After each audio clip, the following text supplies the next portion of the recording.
What is going on, ladies and gentlemen? Welcome back to the Mock Draft Guy YouTube channel. And in today's video, we are doing a post 2024 NFL Combine mock draft. It's going to be 2 rounds today. I'm super excited to get this one out to you. I haven't done a mock draft by myself in quite some time. I think week 18 of the 2023-24 NFL season was the last mock draft that I did by myself. I did one post Senior Bowl, I believe. I don't even remember. And then post Super Bowl with Ian Cummings. That was a lot of fun, but I'm excited to get this one out to you guys. Let's just hop right into it. We're going to go full balls to the wall. We're going right into it today. Chicago Bears at number 1.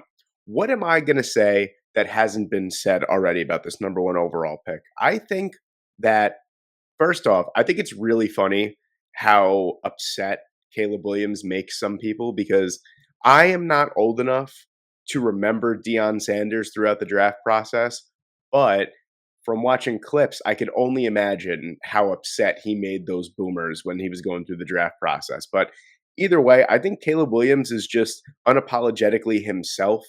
I am not a Caleb Williams guy. I'm not a Caleb Williams hater, but I do think he is a fantastic football player.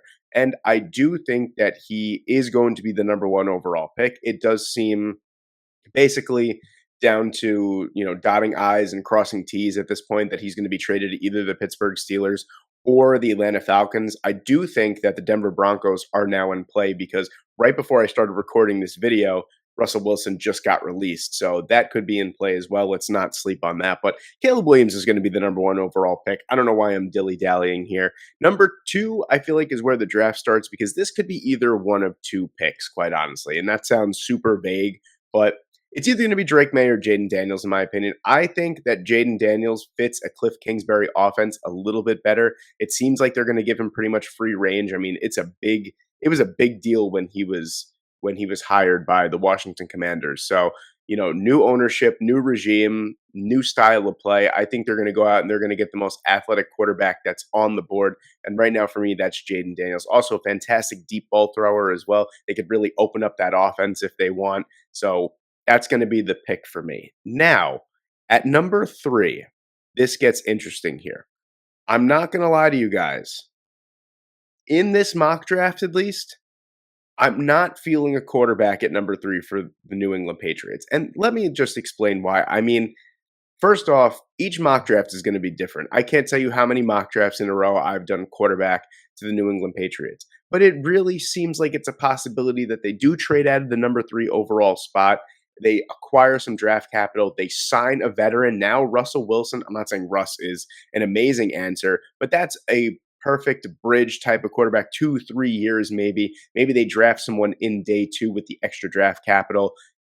I think it's more of a possibility than people really think it is because you think, oh, top 3 pick, oh, they're got to go quarterback. I don't think that's the case.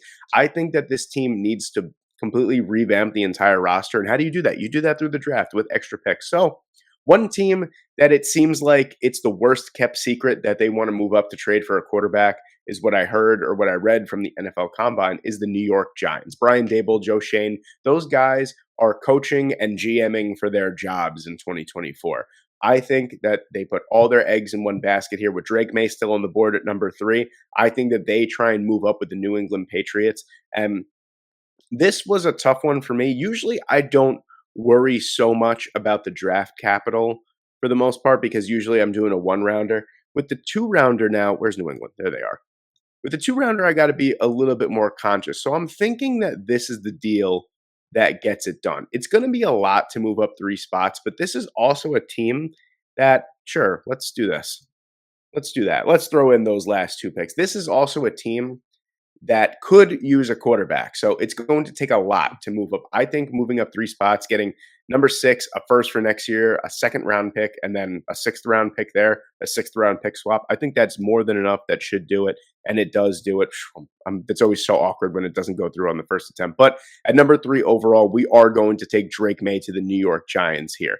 At number 4, goes without saying, Marvin Harrison Jr. is on the board. We're going to take him here. Now, I saw a couple interesting cases that they said that Arizona might look to trade down from number 4. The only way I see that happening is if Joe Alt and Marvin Harrison Jr. are both off the board. Because if Marvin Harrison Jr. was off the board here, I would just simply take Joe Alt. But Marvin Harrison Jr. is clearly not off the board. That's going to be the easiest selection for me, quite possibly the best player in the entire draft class.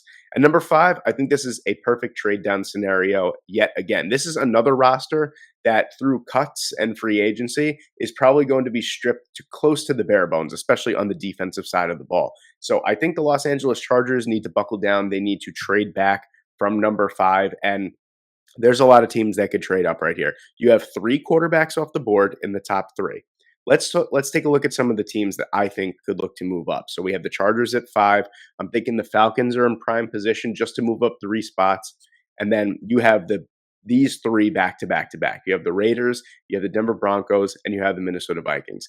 For me, this is my way of thinking. You are in the same division as the Broncos and the Raiders, unless they completely blow me away with a trade offer, which the Denver Broncos just might, because it seems like Sean Payton is so desperate to get his quarterback of the future, especially now that Russ is gone. Don't know who's going to be playing quarterback for them. I don't think they have the draft capital. I don't really think they have the assets, unless they're willing to trade Patrick Surtain to a division rival. I don't think they have the assets to move from 12 to number 5 to draft a quarterback. Same thing with the Raiders. I think it's less likely that the Raiders trade up, but it's still in play. The Falcons, I'm operating this mock draft under the idea that the Falcons already signed Kirk Cousins or traded for Justin Fields. So I think that they're good for a quarterback right now. So I think that leaves Minnesota in the perfect position to trade up and get JJ McCarthy. So I think that's what we're going to do. Love him or hate him, teams seem to love JJ McCarthy throughout this draft process. And there's a lot to love, to be quite honest with you. I am a JJ McCarthy guy. I am a believer in JJ McCarthy. This is probably going to be a lot. Let's see if we can get this done. This might, let's see, let's just see if this works here. That's a lot, but I think they'd be willing. And that's going to go through. Again, super awkward when it doesn't go through. But JJ McCarthy is going to be the pick for number 5 here with the Minnesota Vikings. I think even if they sign, let's say they sign Russell Wilson, let's say they re-sign Kirk Cousins, that's a perfect 1-year stopgap for JJ McCarthy to get acclimated to a Kevin O'Connell offense. He will walk into that offense with a good offensive line with some great weapons. There's not a better situation, in my opinion, for a young quarterback than the Minnesota Vikings. So we're going to take him at number 5 overall. So kind of like what I said before with the New England Patriots. We're looking at a pretty much bare bones roster. They have the most cap space, I believe, in the NFL. I think re-signing Mike Onwenu is back on the table because of that. Good offensive linemen don't usually hit free agency, so I fully expect them to throw a bag at Mike Onwenu. I'd be very surprised if he doesn't come back. Either way, I think offensive line is really, really crucial here at number 6. You have your pick of the litter. There hasn't been an offensive lineman taken, and I think at number 6, we traded down. We got some assets. We have 2 second-round picks now in this mock draft. We are going to take an offensive lineman. We're going to take the best offensive lineman on the board, and for me, that's going to be Joe Alt. This seemed like a Bill Belichick pick, but now he's gone. It still seems like a Patriot pick. But trading down 3 spots, getting all the draft capital that we did, building the offensive line, building the team back up through the trenches is an idea that I could really get behind. So Joe Alt is the pick for me. Now that Alt's on the board, Tennessee that's a tough situation for Tennessee, but Ola Fashanu is, it's like 1A and 1B. He's a great player in his own right as well. I just think Joe Alt's maybe a little bit more polished, but I think Fashanu is a little bit more of the raw athlete. So I'm going to take Fashanu here for sure. Fashanu for sure at number 7 overall. At number 8, like I said before, we are operating under the belief that the Atlanta Falcons have found their quarterback at least for 2024, maybe 2025 and beyond, in either Justin Fields or Kirk Cousins. I think adding another receiver is, don't get me wrong, it's tough for me to pass up Dallas Turner, Laiatu Latu, Jared Verse, and then the cornerback position, Terrion Arnold, Quinyon Mitchell here at number 8. But I do think getting another wide receiver is imperative. You have Drake London, who's more of that big body possession receiver. You have Kyle Pitts, who I'm hoping will be unlocked with a new look offense without Arthur Smith. And then you have Bijan Robinson and Tyler Algier as well. So you're really only missing that speedy wide receiver. And for me, if I have Kirk Cousins or Justin Fields, I'm looking to get another weapon. I'm going to take Malik Neighbors here at number 8. Maybe an unpopular pick, but that would just be a sensational offense. With either quarterback under center, with those offensive weapons, you're setting them up for long-term success. And subsequently, at number 9, the Chicago Bears. It sucks that Malik Neighbors goes off the board. I don't think they'd be willing to try and move up one slot to get him, especially since Rome Odunze is still on the board. That's exactly what I'm going to do here. I think that's a perfect combination. DJ Moore, Cole Kmet, Rome Odunze for Caleb Williams is a sensational 3 targets. And then, who else they get through free agency or through trade or through the rest of the draft, whatever it may be. But I'm going to take Romo Dunze here at number 9. My New York Jets at number 10. Here's the thing. There's a player that's still on the board that I think one team is really going to be super, super interested in. And the Jets are probably looking to trade down. At this point, with Ola Fashanu and Joe Alt off the board, even though you still have an embarrassment of riches at the tackle position, even in the first round, first or second round, I think the Jets are going to be hell bent on trying to recoup a second round pick here. And there's a team that I can see moving up from number 19 to 10, and that is going to be the LA Rams. The reason being is they were in the market for an edge rusher when they offered 2 first round picks, I think plus, for Brian Burns. And for some reason, that trade did not go through. And I think that there's a player that resembles Brian Burns on the board that would really complete just a devastating pass rush for the LA Rams. And that's going to be Dallas Turner. So we're going to see what we can do to get this through. I think this worked last time. Let's check that out. Yeah, no, that didn't work. I think it was a third that I did. So what would be happening here is the Jets are getting a second round pick, which is exactly what they're looking for, and then they'd be swapping. They'd be moving up 13 spots from 112 to 99. This went through the last time I tried it. Let's do this. See, this is the awkward part that I was talking about. That I think it was a third round, so it's a lot to move up. Don't get me wrong, but they are getting back number 10 overall pick, and they are getting back 112. And let's not forget that the Rams are a team that finally the trade has gone through. Jesus, that took a lot. It was a big trade. Don't get me wrong. It was the LA Rams traded their 19, 52, and 99, and then a third round pick next year, a late third round pick next year for number 10 and number 112. So a slight trade up in the third round from the fourth to the third round for the Jets, and then moving back 9 spots to acquire a first and a second and then a third next year. So it is a lot. Don't think a trade like that would actually go through in real life, but I do like the reasoning for the trade, like I said before, with Brian Burns. And the LA Rams are a team that can operate with basically no picks for the most part. I like to say that the Rams could make chicken salad out of chicken shit when it comes to their draft, their draft capital. We've seen it before. I mean, last year had to be one of the best overall draft classes in quite some time, and they didn't have a first round pick. So I think that they're fully comfortable trading up for the player that they want. And in this mock draft, it's going to be Dallas Turner. This guy, first edge off the board. For me, it's a toss up between Dallas Turner and Jared Verse. And I think Dallas Turner is just a little bit more explosive than Verse. And that would be a fantastic pass rush. You got Kobe Turner and Aaron Donald on the inside, Byron Young and Dallas Turner on the outside. That's a devastating pass rush to have to deal with. And I think it would be fantastic for the LA Rams. At 11, the Chargers here. There's 2 picks that I wish they had back-to-back picks here. 2 picks that fit perfectly. That's Brock Bowers. That's Terrion Arnold. But Brock Bowers, I think this is a far enough slide for him to begin with to go all the way to 11. I can't see him going further than this, especially after a trade down. They could have got him at 5, and then they traded down to 11, and he's still here. I think I'm going to have to go with Brock Bowers here at number 11, the easy choice, probably one of 2 generational prospects in the entire draft class. For me, it's Brock Bowers and Marvin Harrison Jr. At number 12, you have the lonely, lonely Denver Broncos here. Now, it's tough. They didn't really have the capital to move up past number 5 to get any of those top 3 quarterbacks. They had the unfortunate, decision to try and trade with a division rival. I think that would drive the price that much higher. It was tough. I think we're going to have to go best player available. Terrion Arnold is a fine compensation for not being able to get a quarterback here in the first round. I mean, whatever you want to say about Terrion Arnold, he has. He has the smarts.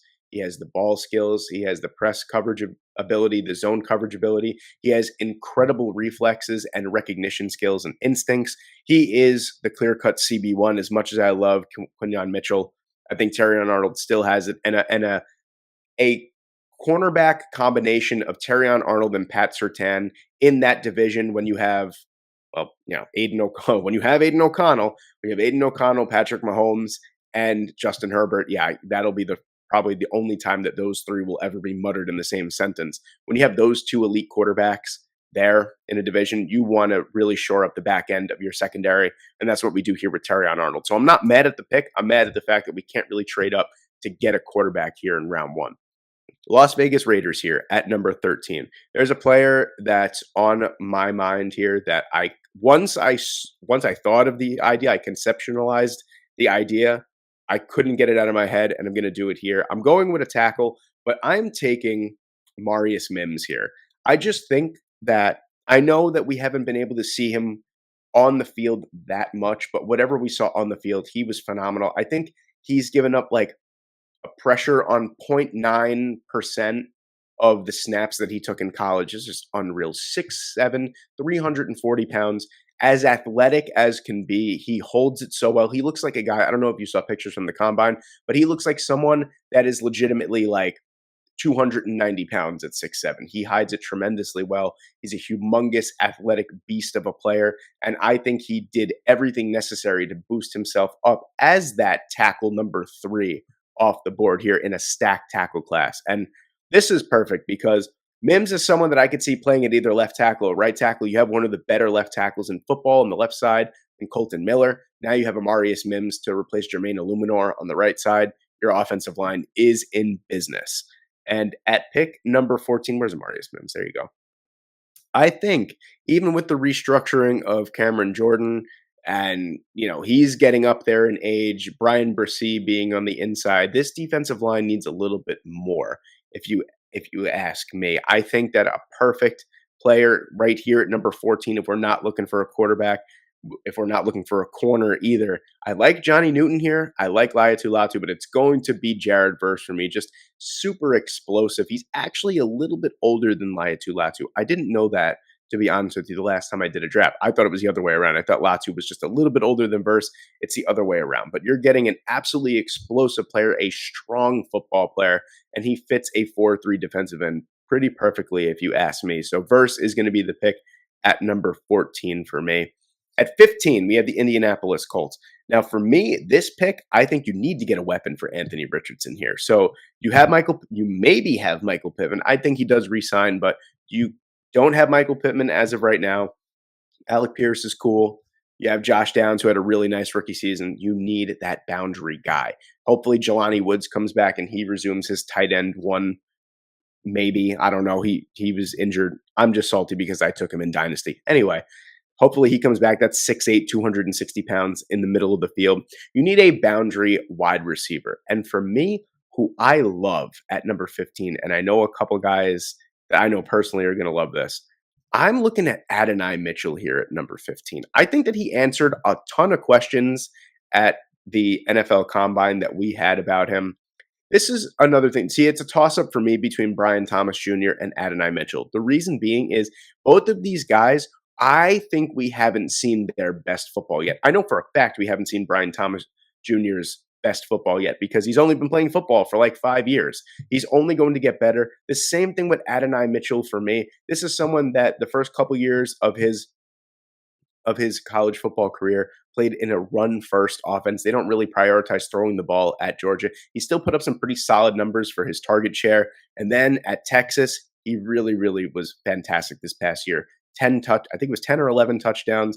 I could only see him getting better as time goes on. He's super fast, and a lot of that speed does translate to the field. So one of the arguments that I had with a commenter, it was under my Lad McConkey video. They said, well, why do you think he's slow? He ran a 4.39. That's straight line speed with no pads, with no defenders in front of you. A lot of times the speed doesn't translate to the tape. But Adonai Mitchell, Xavier Worthy, guys like that speed translates to the tape. I'd love to see a little bit more consistency from Adonai Mitchell in that speed translating to the tape. But I just think he's a little bit more of the polished receiver. You know a little bit more about what you're going to get. Also, a phenomenal blocker for a wide receiver as well. That's another added plus for me. So the pick is going to be Adonai Mitchell at number 15.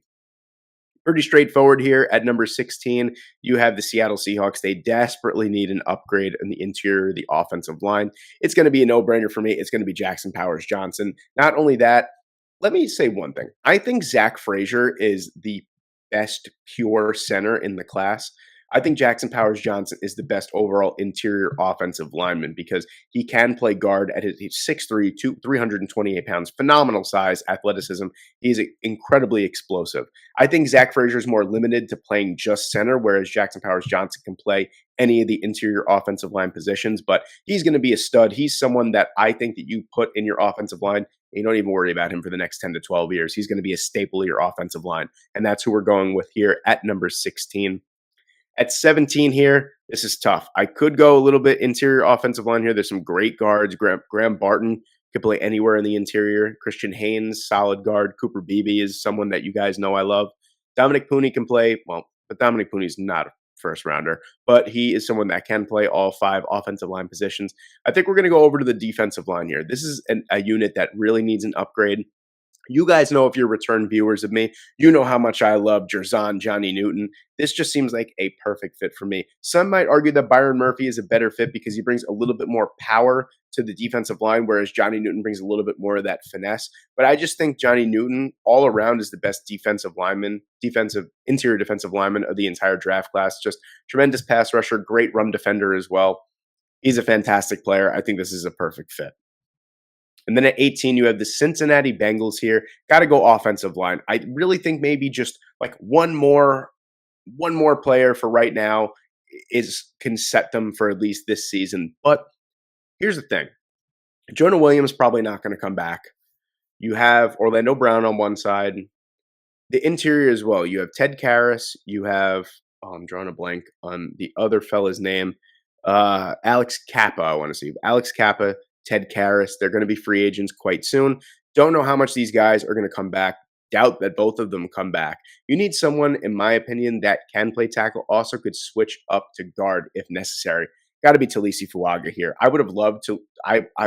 As a Jet fan, I tried every other way to not make this happen, but I just think Talisi Fuaga is the perfect fit for the Cincinnati Bengals offensive line. I'm going to take him here, unfortunately, which means with my Jets at number 19, this is a spot that we traded back for here. I'm going to take J.C. Latham.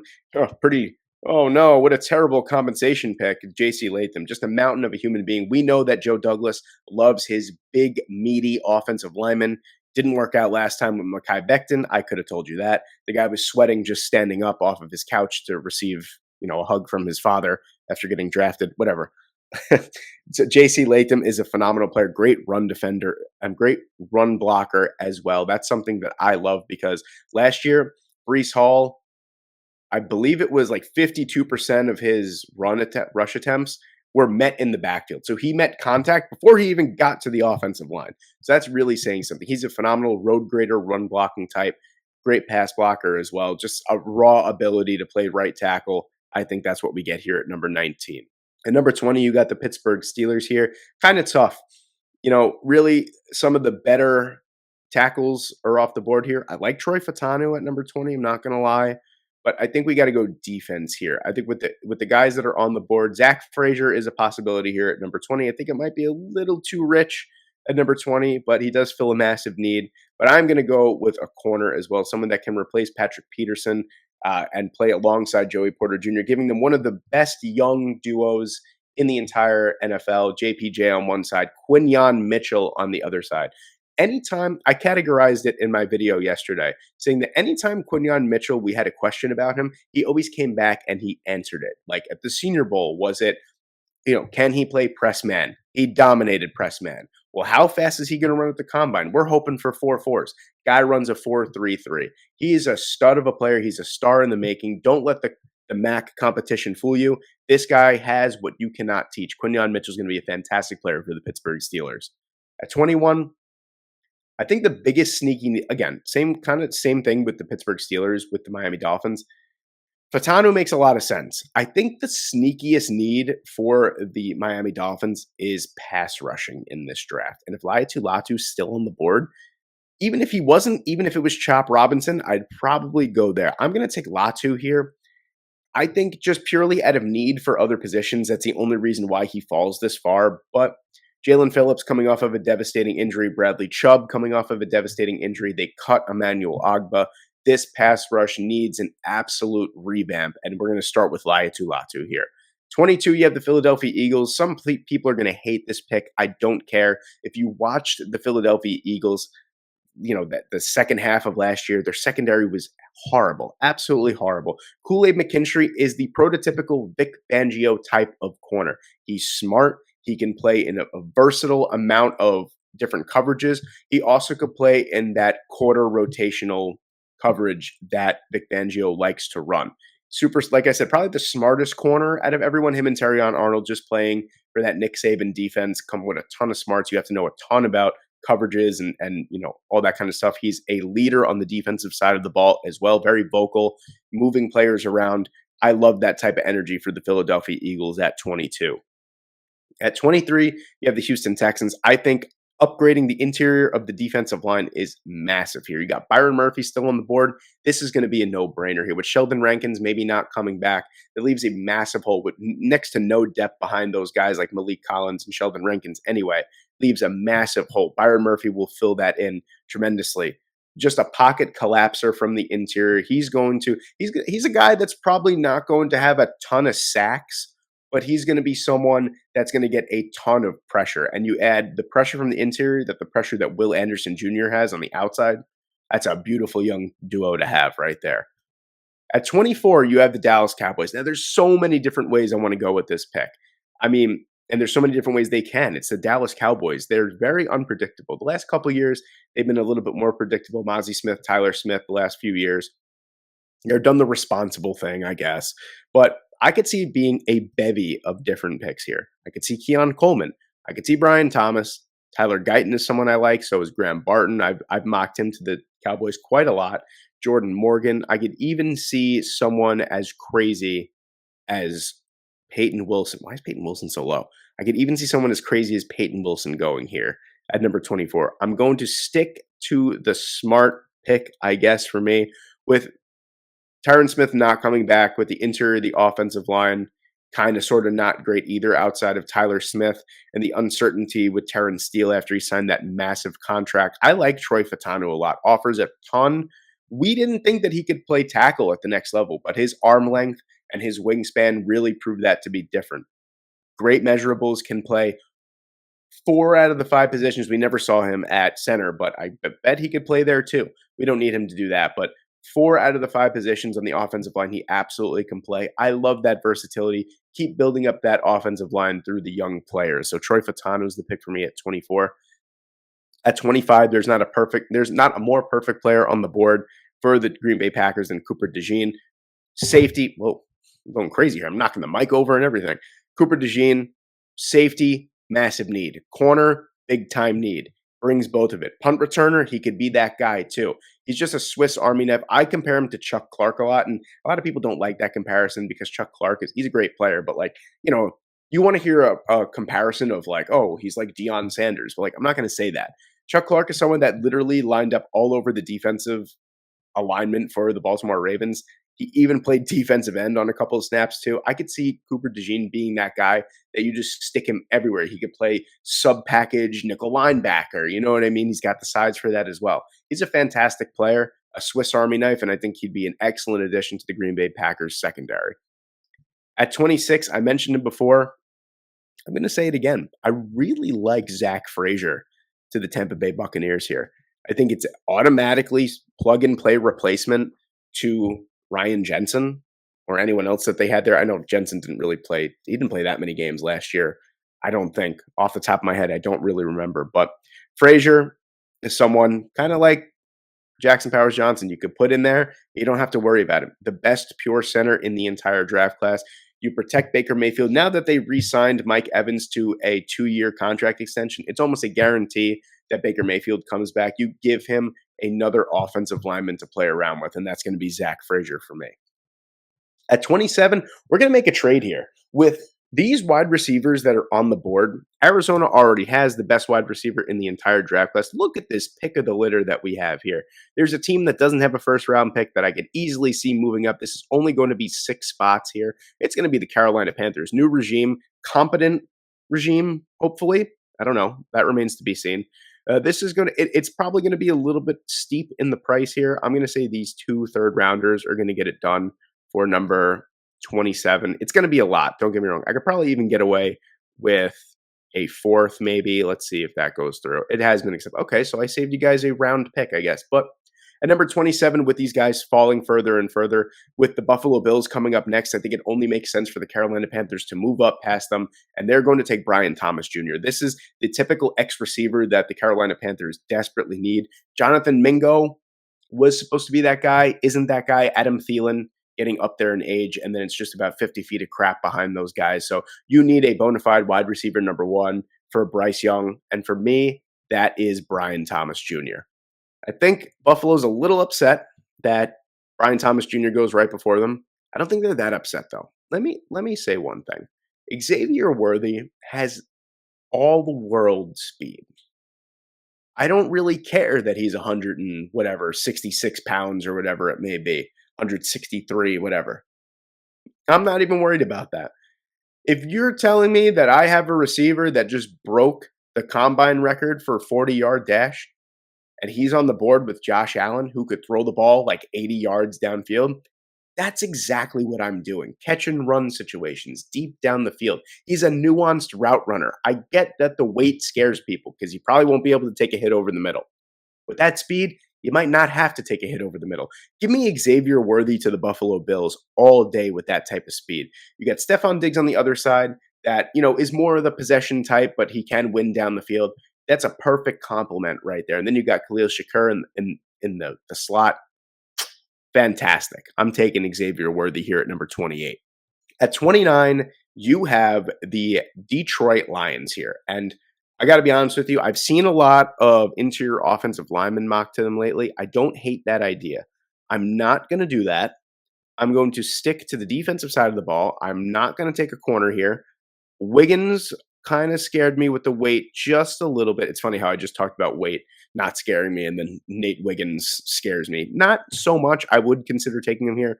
But with a player like Darius Robinson on the board at 29, that's the player I want. Someone that has so much defensive alignment versatility, it's almost crazy. He played everywhere from the 2-eye to the wide 9 at Missouri last year, and he was phenomenal in every single alignment. This is someone I could see next to Aleem McNeil on the interior of the defensive line. I could see him rushing opposite Aiden Hutchinson as well. I think that Brad Holmes and Dan Campbell are going to have a ton of fun trying to teach this guy, trying to coach this guy to play wherever they want him to. And you add another stud to this young defense here, and that's going to be Darius Robinson.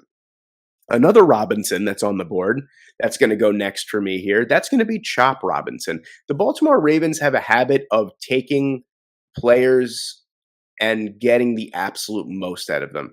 A lot of people said that Adafe Owa didn't have a great year. He actually had the best PFF grade of his career last year, 80.7, I want to say off the top of my head. He's really coming around. He's not going to be a 10 or 12 or 15 sack type of guy, but he offers a ton off the edge. Justin Madubuike is a free agent. I hope he does come back as well. But Chop Robinson, I feel like just the unmitigated speed off the edge, the explosiveness is going to be too much for some of these teams later on in the first round to pass up. I get that he's really green. He hasn't put it all together really in terms of consistency, but man, he has all the explosive numbers that you want, and that's who I'm going to take for the Baltimore Ravens here. Number 31. This is a pick that it would have been Darius Robinson if he was still on the board. I'm going to go offensive line here, though, now that he's not. The line, I mean, Trent Williams is still top 3 left tackle in the NFL. One of the better offensive linemen of this generation. He is getting up there in age, getting closer to retirement.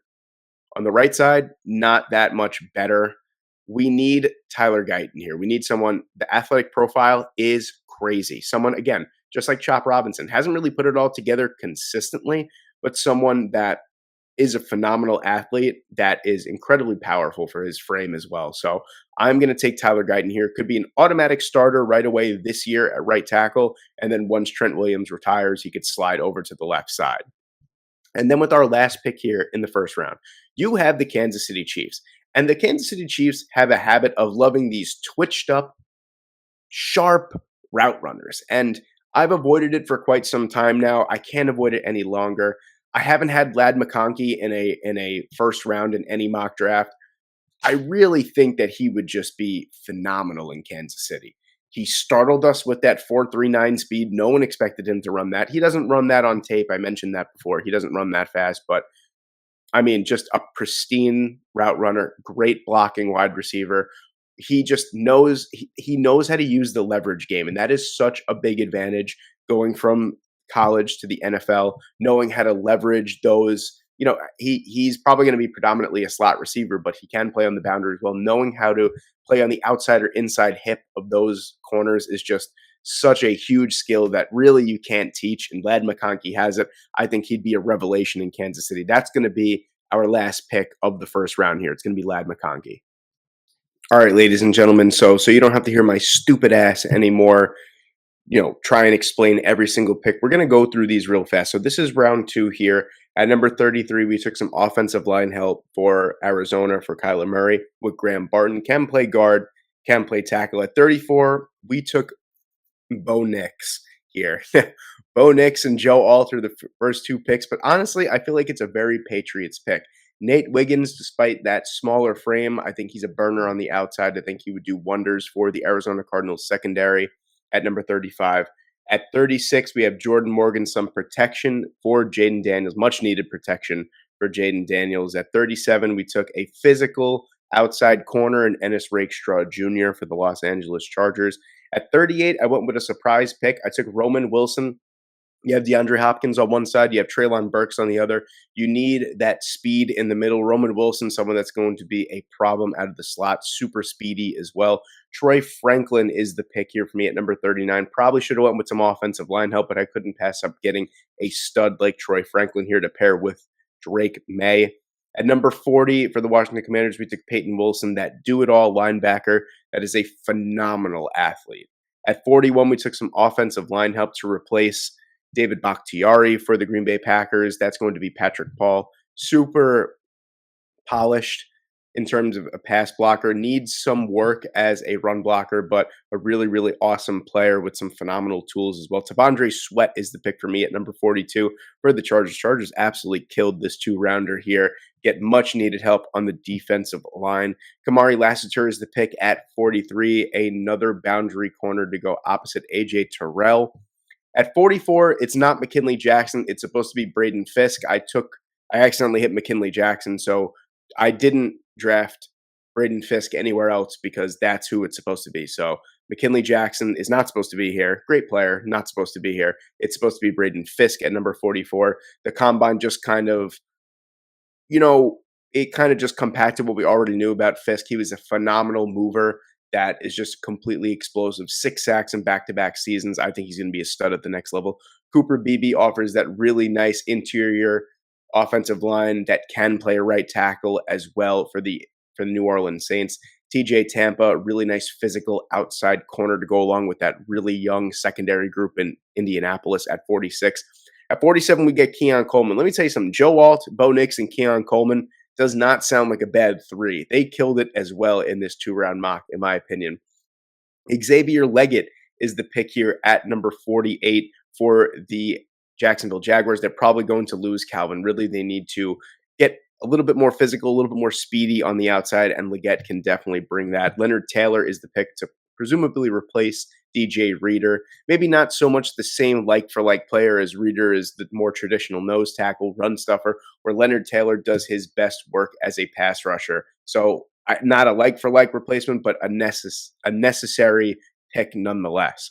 At number 50, we took Tyler Nubin for the Philadelphia Eagles. He had 2 secondary picks. In this 2-round mock, I did not take a single offensive tackle or offensive lineman rather for the Philadelphia Eagles. I know, shoot me. At number 51, Michael Penix Jr. comes off the board.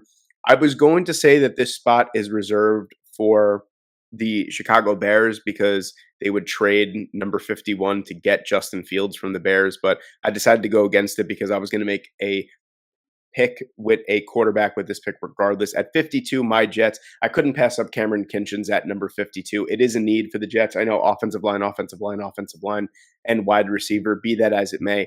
Kinchins fills a massive need for this Jets defense. Edgerrin Cooper is the second linebacker off the board at number 53 to the Philadelphia Eagles, desperately needed.